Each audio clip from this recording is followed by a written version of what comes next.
النهاردة هنتكلم عن فعل يكون اللي هو verb to be، وصدقني بعد الفيديو ده مش هتلخبط فيه تاني أبدا. ونبدأ بسم الله والصلاة والسلام على رسول الله. معكم إلهام حامد من إلهام إنجليش أكاديمي. أولا إيه هو فعل يكون؟ هو من أهم الأفعال في اللغة. ليه وظيفتين مهمين جدا؟ أول حاجة فعل أساسي لما يجي لوحده في الجملة وبيبقى ليه معنى يكون. تاني حاجة بيشتغل كفعل مساعد، بيجي علشان يساعد في تكوين الأزمنة أو الجمل الخاصة زي المبني المجهول. يعني الفعل ده بيشتغل شغل كتير. المصدر والتصريفات. مصدره إيه؟ هو verb to be، وزي أي فعل في الإنجليش ليه 3 تصريفات. المضارع am is are، الماضي was were، التصريف الثالث been. طيب بستخدمه إزاي مع الضماير؟ هنشوف إنه I هتاخد am، he she it هيجي معاها is، we they you هتاخد are. ده بالنسبة للمضارع. طب في الماضي I we he she it هياخدوا was، we they you هياخدوا were.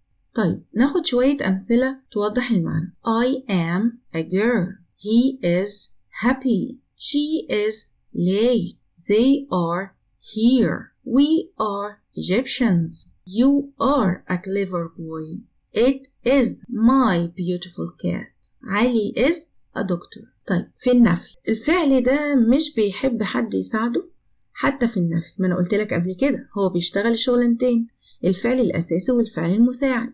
يعني مش هنجيب فعل مساعد يساعدنا إنه يشيل not. كل اللي بنعمله إننا بنضيف كلمة not على الفعل. ناخد مثال They aren't here right now، Sarah isn't a naughty girl. طيب في السؤال نفس الفكرة، مش بنحتاج فعل مساعد، بنعكس الترتيب ونبدأ بالفعل. ناخد مثال Are your car red؟ هل عربيتك لونها أحمر؟ Is أحمد at home؟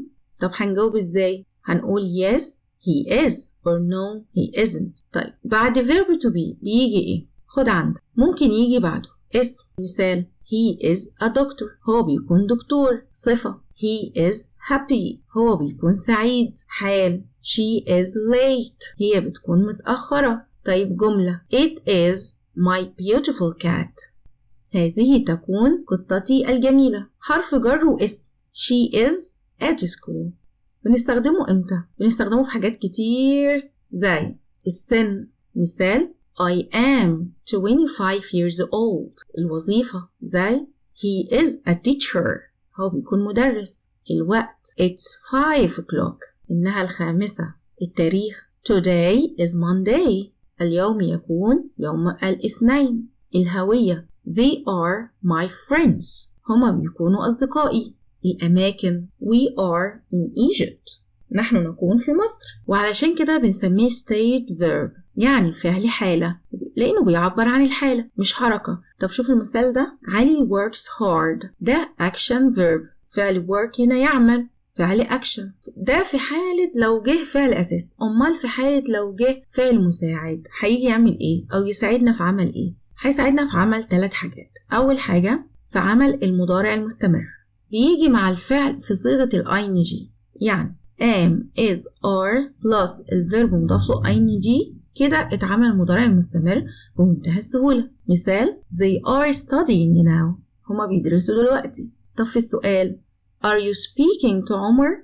انت بتتكلم مع عمر؟ طيب في تركيبة الماضي المستمر هنجيب الماضي منه اللي هو ايه؟ was were plus الفيرب مضاف له ing.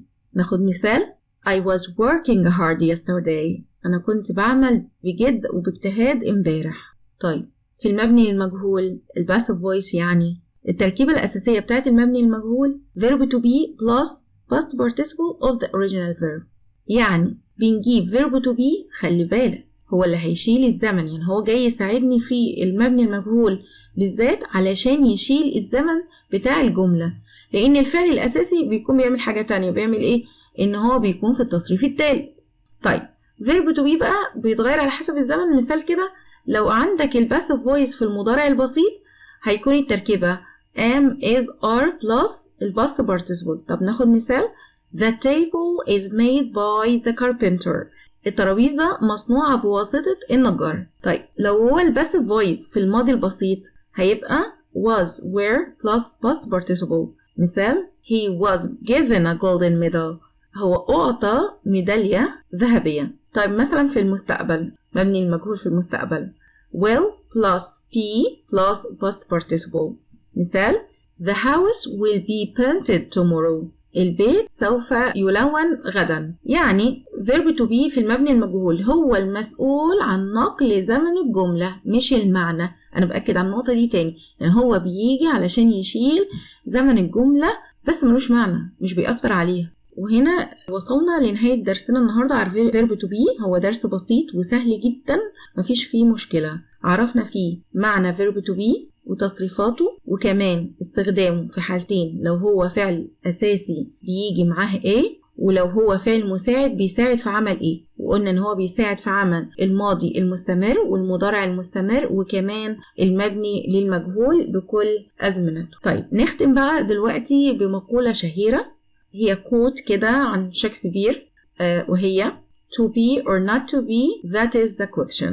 طيب قبل ما نخلص في كويز كده، حضر الورقة والقلم وهتكتب إجاباتك في الكومنتس. أنا هقرأ لك الأسئلة بس هسيب لك اعمل بوز أو وقف الفيديو لغاية ما تحل واختبر نفسك واكتب الإجابات قبل ما نجاوب الأسئلة دي. يلا اختيارات. Number 1 she space a teacher am is are. Number 2 they space not ready yet is or am. Number 3 space you at school now is or was.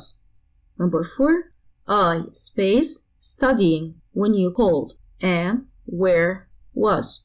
Number 5 the room space cleaned yesterday was is are. يلا هنجاوب. Number 1 هتكون طبعا she is a teacher. Number 2 they aren't ready yet. Number 3 are you at school now. Number 4 I am studying when you called. Number 5 the room was cleaned yesterday. دلوقتي بقيت فاهم فعل يكون كويس. لو عندك أي سؤال سيبه في التعليقات. استناني في الفيديو الجاي إن شاء الله، هنتكلم عن المبني المجهول بالتفصيل. لو فهمت درس النهاردة أنا مش هقولك تعمل إيه. استودعكم الله والسلام عليكم ورحمة الله وبركاته.